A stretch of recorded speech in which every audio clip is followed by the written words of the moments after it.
Mesdames et messieurs, bonsoir. Il ne se justifie pas, il clarifie. Difficile tâche dans un monde où parler de l'islam semble être une gageure, mais l'auteur ne fuit pas le débat. Il dénonce, s'indigne, accuse un chapelet de doléances qui prend la forme et la couleur de l'encre, de la colère, à la quiétude intérieure, un seul pas, l'amour, notre religion à tous. Belle ligne accueille aujourd'hui Seydi Djamil Niane, l'auteur de Moi musulman, je n'ai pas à me justifier, manifeste pour un islam retrouvé. Seydi Djamil Niane, bonsoir et bienvenue dans cette émission.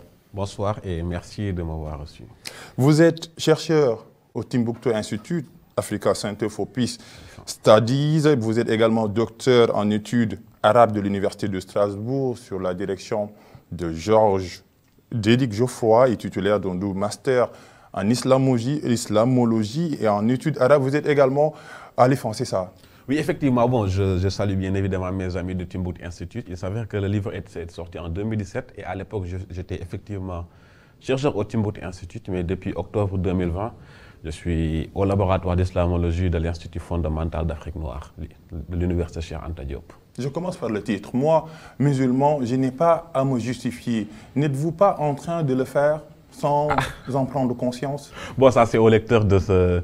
Au lecteur d'ailleurs, on va y revenir. C'est au lecteur de décider. En fait, je pense qu'il y a un piège même dans ce titre. Je n'ai pas à me justifier, mais je me justifier de quoi? Par rapport à quoi? Bon, en fait, il y a une explication qu'on trouve dans le livre d'ailleurs.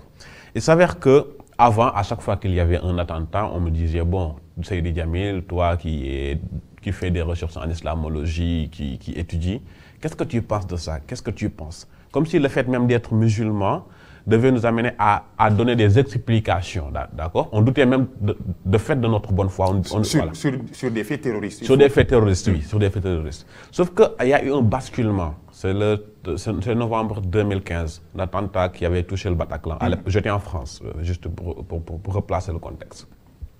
Et après l'attentat contre le Bataclan, et le Stade de France, il y avait un match d'ailleurs. Oui. Bah, quelqu'un m'a appelé qui m'a dit, d'ailleurs je me rappellerai toujours de la phrase, « Oula, Djamil, qu'est-ce que vous avez fait encore ?» En fait, il y a eu un basculement. On est passé de « Qu'en penses-tu » à « Qu'avez-vous fait encore ?» Avec une seule phrase, en fait, j'étais assimilé à ces gens qui venaient de massacrer des innocents qui n'avaient rien demandé. C'est pour ça que j'avais écrit à l'époque une tribune sur ma page Facebook. Bon, après, puis j'ai nourri la réflexion qui a donné ce livre pour dire que non seulement je n'ai rien fait, mais en plus je n'ai pas à me justifier de ce que d'autres ont fait. Vous ne vous justifiez pas, vous faites quoi alors? J'explique. Vous expliquez? J'explique, d'accord. J'explique que j'ai une double posture. Oui. La première, c'est que je suis musulman. Oui. C'est quelque chose que j'assume, fondamentalement. Oui. Mais aussi, je suis universitaire. Oui. D'accord?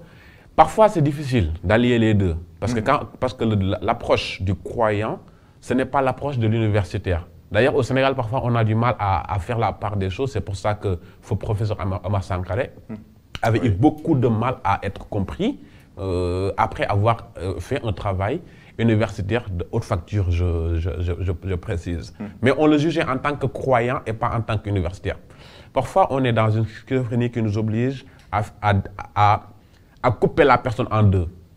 Là, tu es croyant, là, tu es universitaire. Pour moi, je pars du principe qu'on peut être les deux en même temps. Je dis qu'en tant que croyant, je n'ai pas à me justifier, je n'ai rien fait, je ne connais pas les gens qui ont tué, même s'ils ont tué au nom de ma religion. Cela dit, je suis quelqu'un qui fait de la recherche. On m'appelle islamologue. D'accord? Et du point de vue islamologique, je me dois d'avoir une lecture critique, rationnelle, de ce phénomène que nous sommes en train de voir. Et vers la fin, bon, je témoigne, d'où le sous-titre manifeste pour ce que j'appelle un islam retrouvé. Qu'est-ce que j'explique? J'explique qu'il y a des lectures en islam qui peuvent justifier ce à quoi nous assistons. J'ai donné d'exemples de figures qui justifient l'attentat kamikaze. Pour moi, un kamikaze, rien ne peut justifier parce qu'il y a le suicide et puis on est en train de tuer des gens. Mais il y a d'autres lectures qui sont majoritaires dans le monde musulman qui recusent et qui refusent ces approches terroristes et extrémistes. Oui. Ce que j'explique maintenant, c'est que on ne peut pas prendre l'ensemble des musulmans pour responsables d'actes qu'ils n'ont pas commis. C'est tout ce que j'étais en train de dire. Un fait isolé n'est pas un fait multiple, Oui, collectif. et puis- un fait isolé n'est pas un fait collectif, c'est ça. Et puis d'ailleurs, c'était aussi peut-être l'occasion de questionner ce paradoxe des États modernes, où on dit que rien pour la communauté, mais tout pour l'individu. Nous sommes dans, nous étions, je replace le contexte, je n'étais pas au Sénégal. Nous étions dans une société individualiste, Oui. où la responsabilité est individuelle. Oui. Mais puisqu'il s'agit de l'islam, eh bien la responsabilité devient collective. Et c'était quelque chose qui n'est inexplicable dans une société qui se dit cartésienne, qui se dit laïque, qui se dit individuelle et individualiste, où c'est l'individu qui doit être jugé et non pas le collectif. Et là, on s'était mis dans tous les plateaux télé avec les mêmes experts Oui. qui vont juger le collectif au nom d'actes commis par quelques individus. Et ça aussi, c'est un paradoxe qu'il faudrait peut-être analyser avec tout le recul, parce que dès qu'il s'agit de l'islam, Oui. il faut aller vite, Oui. mais il faut prendre le temps, je pense, avoir beaucoup de recul et convoquer toutes les approches que nous connaissons dans les sciences humaines et sociales pour expliquer ce genre de phénomène. Je reste toujours au niveau du titre, Seydi Djamil Niane, manifeste pour un islam retrouvé. Ça signifie quoi, un islam retrouvé? Oui. Ça signifie quoi? Alors, Vous l'aviez perdu? moi, je ne l'ai pas perdu parce que j'ai été éduqué au Sénégal, le pays de Seydi Hadji Malick, de Cheikh Ahmadou Bamba, de Baye Niass, dans l'Afrique de Amadou Hampâté Bâ, l'Afrique de Thierno Bokar Salif. Mais c'est un peu polémique quand même, un islam retrouvé. Oui, c'est voulu. C'est fait exprès. Explication alors. Pourquoi je dis cela? Oui. Parce que je pars du principe que Oui. la religion, quelle que soit d'ailleurs la religion, que ce soit l'islam, le christianisme, le judaïsme, la religion traditionnelle africaine, doit servir à quelque chose. Lier l'homme à l'homme d'abord, peut-être même Dieu, on verra après. D'où certains, comme Abdel Nour Bidar, qui va écrire un livre, Islam sans soumission, pour un existentialisme musulman, pour dire que même Dieu, à la limite, on peut s'en débarrasser. Il faut lier l'homme à l'homme. Mais aussi lier l'homme à un principe suprême, que nous, on va appeler Allah, d'autres vont l'appeler ce qu'ils veulent. Ça, c'est pas le problème. La question, c'est qu'il y ait un principe suprême qui transcende. Oui. D'accord? D'autres parleront du grand architecte et tout ça. Mais aussi lier l'homme à la nature, d'où la dimension écologique qu'on va aussi trouver dans ce livre, qui doivent parfois nous appeler à sortir de certaines lectures juridiques. Aujourd'hui, en fait, l'islam, on a enfermé l'islam dans un sac où ça c'est halal, ça c'est haram, c'est licite, c'est illicite. On ne parle plus d'humanisme. Oui. On ne pense plus le monde comme la civilisation humaine, l'homme, et l'homme dans tout cela. Ne disait-on pas autrefois que Dieu avait créé l'homme à son image? Oui. C'est dans l'Ancien Testament. Mais on trouve la même chose même dans la tradition Peul. Je cite les contes initiatiques Peul d'Amadou Hampâté Bâ. Le Coran va dire que l'homme est le réceptacle du souffle divin. Et comment on va mépriser un réceptacle qui contient une parcelle même de l'esprit de Dieu. Parce que Dieu a créé, a insufflé dans le corps d'Adam son esprit. C'est ce que le Coran dit. Oui. Bon. Tout cela, en fait, on n'en parlait plus. Ce fut un temps où on en parlait beaucoup. Oui. Maintenant, on n'en parle plus. Ça, sur le plan spirituel, métaphysique. Mais il y a d'autres questions dont on ne peut plus parler aujourd'hui. Le statut du corps. On n'en parle plus. Et là, c'est la responsabilité des musulmans qui est interpellée. D'où le manifeste. D'où le manifeste. D'où le manifeste, justement. Ça, la responsabilité, incombe aux musulmans eux-mêmes, qui enferment les gens à ça, c'est licite, ça, c'est illicite. Ou même, regardez les prêches, regardez les prêches, je suis en train de vous tutoyer, dans les mosquées, chaque vendredi. On nous parle tout le temps de l'enfer, si tu fais ça, tu vas en enfer, enfermer. Ils sont en train de bombarder les gens. Une dualité entre l'enfer et le paradis. L'enfer et le paradis. Pour moi c'est pas l'essence. C'est une conception même, je dirais, très capitaliste, voire matérialiste de l'adoration. Et Dieu dans tout cela. Oui. Et s'il n'y avait ni paradis ni l'enfer, qu'est-ce qu'on ferait? Est-ce qu'on continuerait à adorer Dieu? C'est du business à la limite. Ce n'est plus de l'adoration. Le terme adoration, c'est un joli mot. Et l'enfer et le paradis sont des créations comme nous. Si tu adores Dieu pour une création, ou bien pour une autre créature, il y a un problème. Dieu n'est plus là. Et en fait, il y a toute une conception métaphysique spirituelle jusqu'au XIIe, XIIIe siècle, mais qu'on trouvait partout dans tous les livres. C'était les temps d'Ibn Arabi, c'était les temps d'Averroès sur le plan philosophique. Par exemple, ce fut un temps où on pouvait se dire, qu'est-ce qu'il faut faire, par exemple, c'est ce qu'Averroès appelait la théorie des deux vérités, ou de la double vérité. Il disait, par exemple, que la révélation est une vérité. Oui. La vérité qu'on peut acquérir par la démonstration logique, c'est la vérité philosophique, Oui. est aussi une vérité. Oui. Et Averroès dit, maintenant, qu'est-ce qu'il faut faire quand les deux vérités s'affrontent?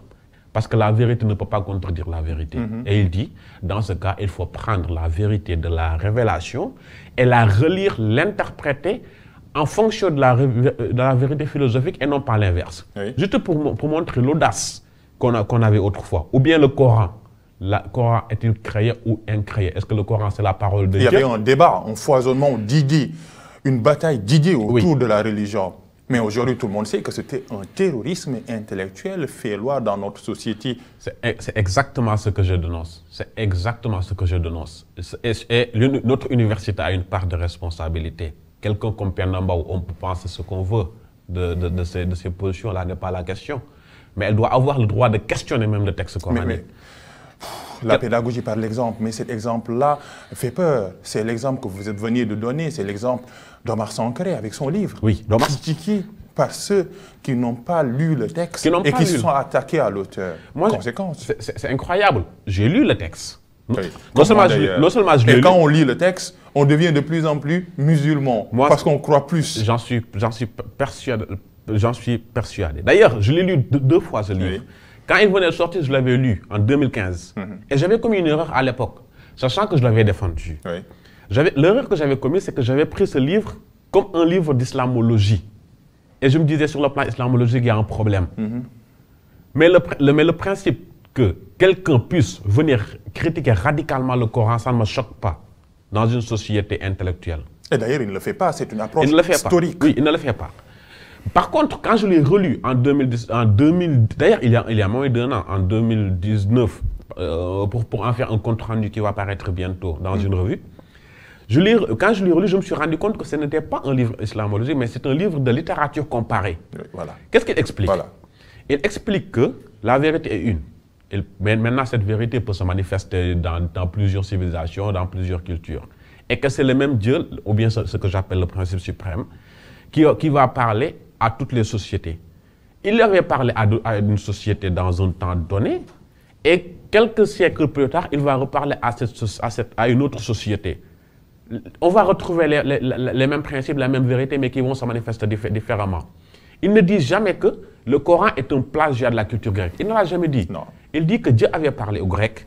Et il avance une thèse qu'on peut discuter. Il dit que Platon était un prophète. Pourquoi pas? Avec le mythe de la caverne. Voilà, là n'est pas la question. Il y a une comparaison avec la sourate Al-Kahf, par exemple. Bien évidemment. Oui, exactement. Là n'est pas la question. La question c'est, est-ce qu'on peut partir du principe que Dieu avait parlé aux Grecs et que ce même Dieu avait parlé au prophète Mohammed? Et si c'est le cas, est-ce qu'on peut concevoir qu'il y ait une ressemblance? D'ailleurs, que le Coran s'appelle zikr. C'est un rappel. Mais même, je dirais, même si quelqu'un venait me dire que ce Coran est un plagiat, en tant qu'universitaire, ça ne me choquerait pas. Le tout, c'est qu'il me le démontre. Exactement. Mais nous sommes dans une société où c'est très, très, très compliqué de parler de ce genre de choses. En tout cas, Belligne le fait avec tact, avec des auteurs qui osent un peu parler de la religion.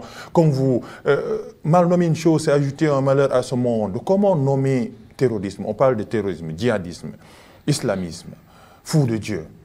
Quel est le nom? Parce que ça prête à la confusion. Moi, je dis souvent que le mot terrorisme, c'est un terme. Si on veut nommer ceux qui tuent au nom de l'islam, il faut les appeler comme ils s'appellent eux-mêmes, ce sont des djihadistes. Ce sont des djihadistes. À partir du moment. Est-ce que ce n'est pas un coup porté à la religion musulmane?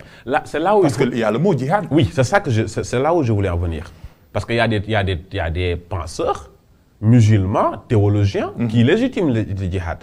Mohammed ibn Abdul Wahhab disait que celui qui ne répond pas à la prédication par la preuve, on le fera plier par l'épée. Il est suivi par tous les wahhabistes du monde. Aussi aujourd'hui, en Arabie Saoudite, il y a une réforme avec Ben Salman qui est en train de changer les choses. Mais pas que lui. Ayman Zawahiri, c'était la plume d'Al-Qaïda. C'était un très grand penseur. En fait, il y a une filiation idéologique qui peut exister entre des penseurs et le djihadisme. Et des gens qui font faire le djihad au nom de l'islam. En Afrique, on en a connu beaucoup. Mais on a connu par contre d'autres personnes qui vont combattre cette idéologie djihadiste. Je pense à Cheikh Moussa Kamara au Sénégal, par exemple, qui avait écrit un magnifique traité contre le djihadisme. Maintenant, pourquoi il faut les appeler djihadistes? Parce qu'ils s'appellent ainsi. Pourquoi? Parce que quand ils tuent, ils disent qu'ils le font au nom de l'islam.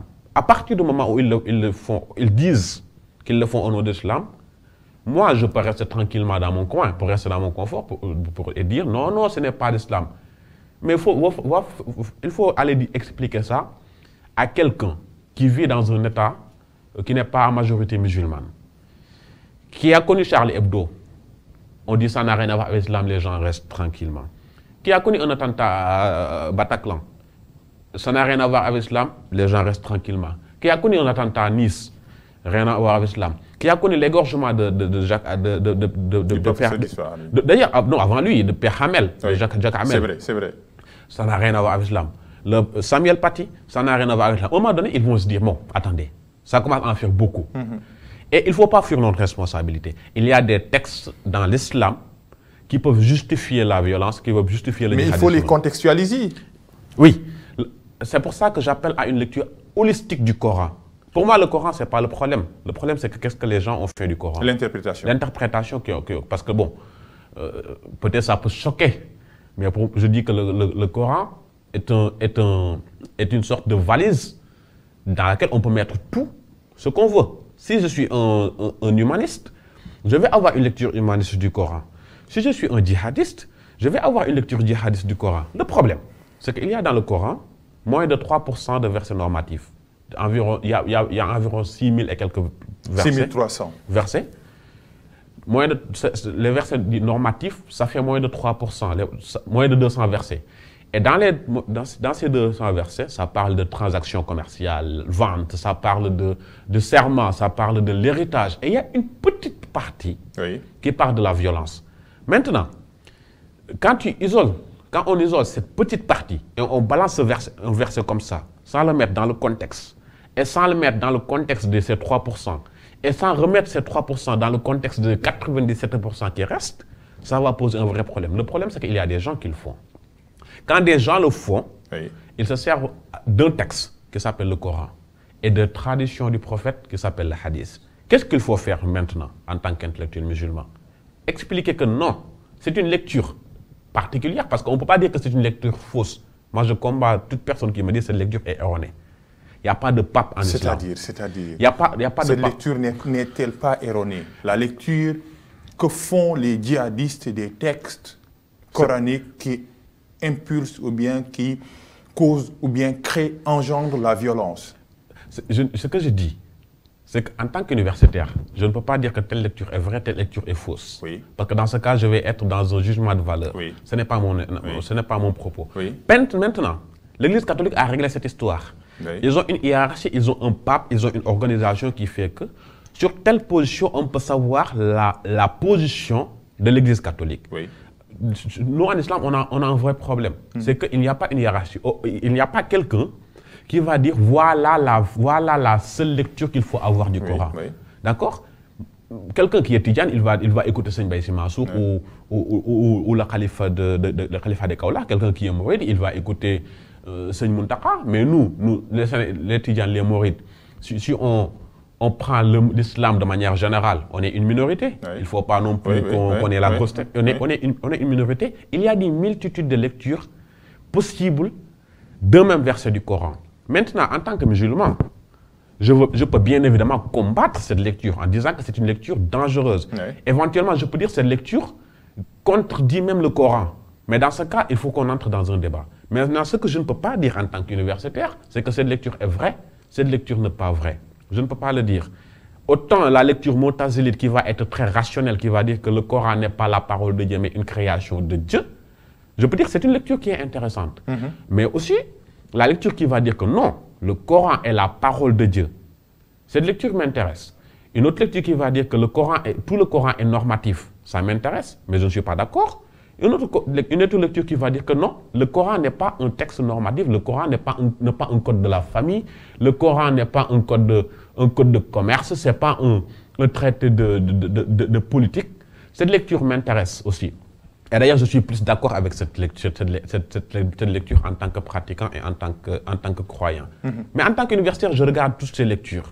Et je dis que voilà la lecture majoritaire et voilà une lecture qui est extrêmement minoritaire. Et extrêmement dangereuse parfois. Oui, extrêmement dangereuse. Il y a 6300 versets, vous l'avez dit dans le texte coranique. Pourquoi la violence dans le texte coranique prend-elle le dessus sur la paix dans le texte coranique? Ça, les musulmans sont responsables par contre. Parce qu'il n'y a pas de débat intérieur. Il n'y a pas ce débat intérieur. Bien évidemment, il y a toute la classe islamophobe d'extrême. Mais on prend le Sénégal, par exemple, il n'y a pas de débat.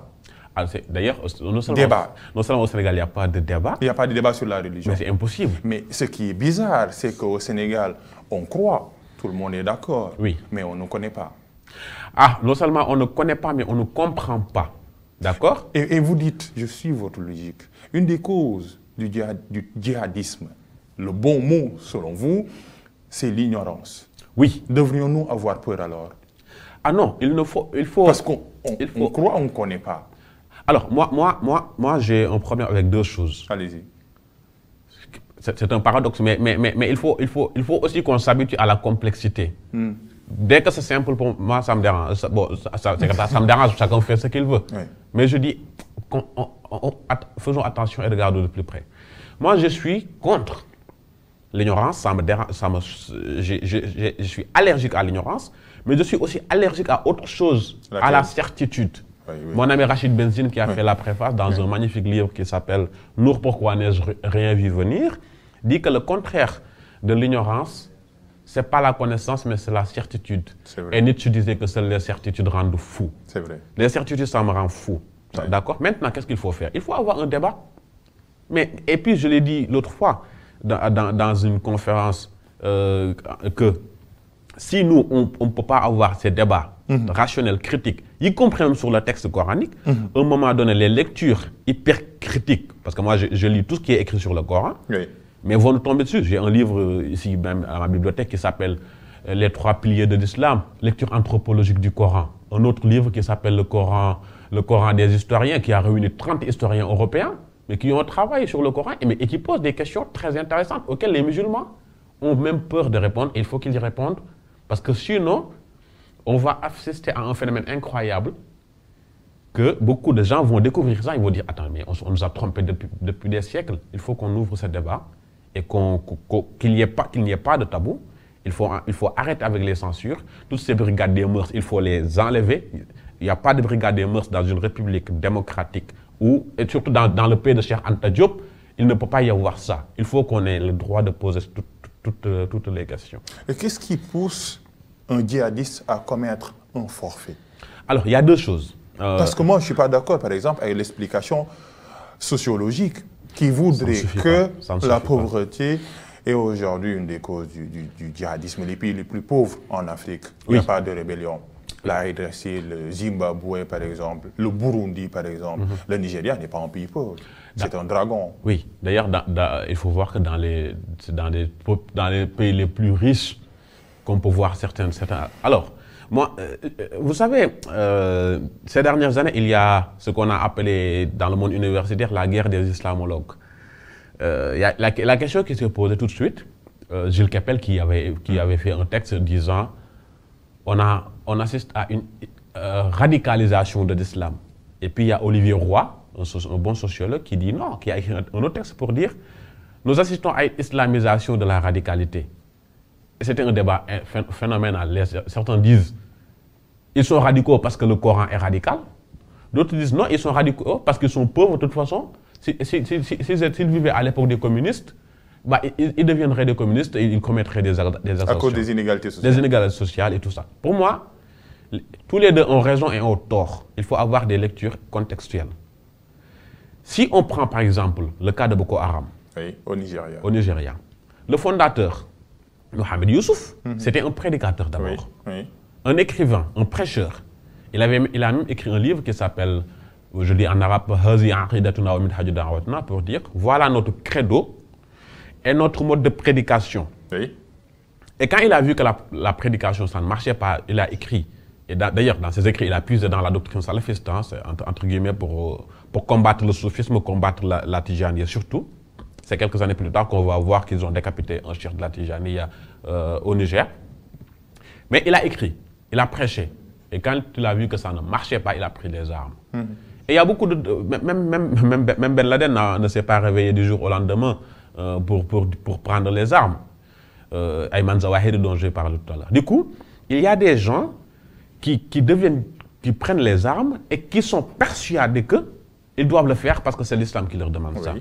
Il y a d'autres personnes pour qui c'est différent. Quelqu'un, je me rappelle, à l'époque, on avait arrêté un terroriste de Boko Haram qui, on l'a interrogé, il ne savait même pas réciter la Fatiha. Moi, je dis que quand tu ne sais pas réciter la Fatiha, va apprendre la Fatiha d'abord, avant de prendre des armes. Alors, il faut avoir une lecture globale, une lecture contextuelle. D'accord? Il n'y a pas une vérité sur cette question. Dans certains cas, on peut avoir à des révoltés, on peut avoir affaire à des révoltés, des gens qui ont des problèmes et qui vont trouver dans une explication de l'islam un sens à leur révolte, d'accord? Et qui vont devenir peut-être, mon ami Bakary Samb dit que l'islam est devenu un syndicat unitaire des nouveaux damnés de la terre. Il le dit, c'est une belle phrase que je salue d'ailleurs. Et pour d'autres, c'est différent. D'accord? D'ailleurs, et puis, il y a une autre explication qui m'intéresse beaucoup. C'est pour ça que j'ai convoqué Cheikh Hamidou Kane dans ce livre. On va me dire que bon, il y a quel rapport entre l'aventure ambiguë et le djihadisme et l'islam. Bon, d'ailleurs, avec l'islam, c'est plus évident, mais avec le djihadisme. Dans le chapitre 10 de l'aventure ambiguë, à un moment donné, un des personnages entre dans des considérations très philosophiques. Il dit la mort de Dieu n'est pas une condition nécessaire à la survie de l'homme, d'abord. Et puis, à un moment donné, il va dire qu'après la mort de Dieu, on va assister à la mort de l'homme. Nous sommes dans une société matérialiste, hyper capitaliste et trop individualiste. Il y a certaines personnes qui sont dans une quête de sens, qui veulent donner un sens à leur vie. Et faute de pouvoir donner un sens à leur vie, ils peuvent donner un sens à leur mort.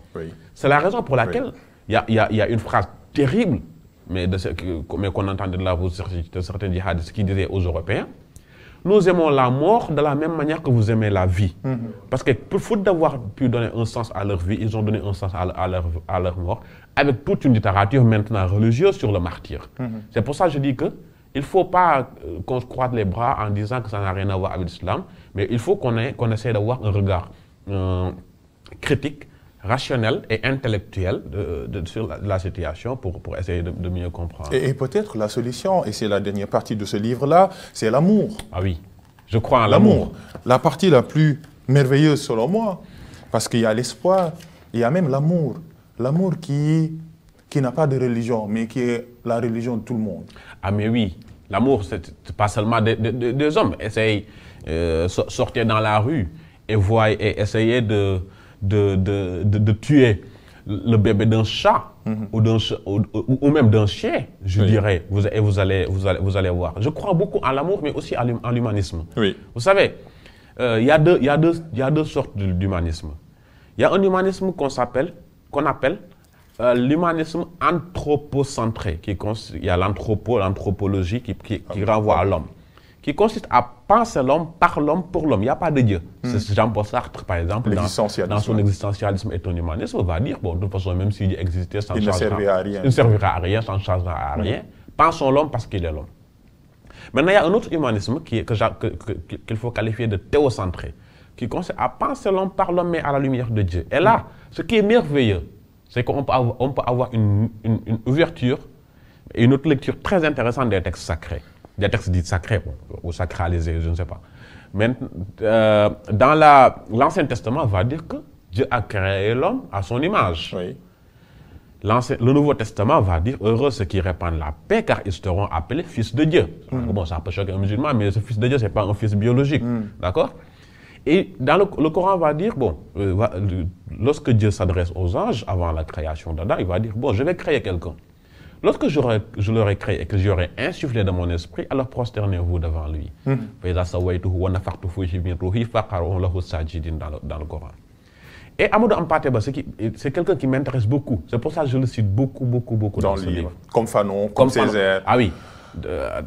C'est une autre parenthèse. Comme Jean-Paul Sartre. Comme Jean-Paul Sartre, mais comme c'est une parenthèse, mais je dis que je me réclame autant du Coran que de Baudelaire. C'est vrai. Du prophète d'Ibn Arabi et de France Fanon. Et d'ailleurs, vous reprenez au lecteur de Baudelaire, par exemple. Ah non, d'ailleurs, j'ai fini au lecteur quand il dit pourquoi pleure-t-elle, elle beauté parfaite. Pour l'espoir, pour lutter contre le désespoir. Le désespoir. Maintenant, j'en étais...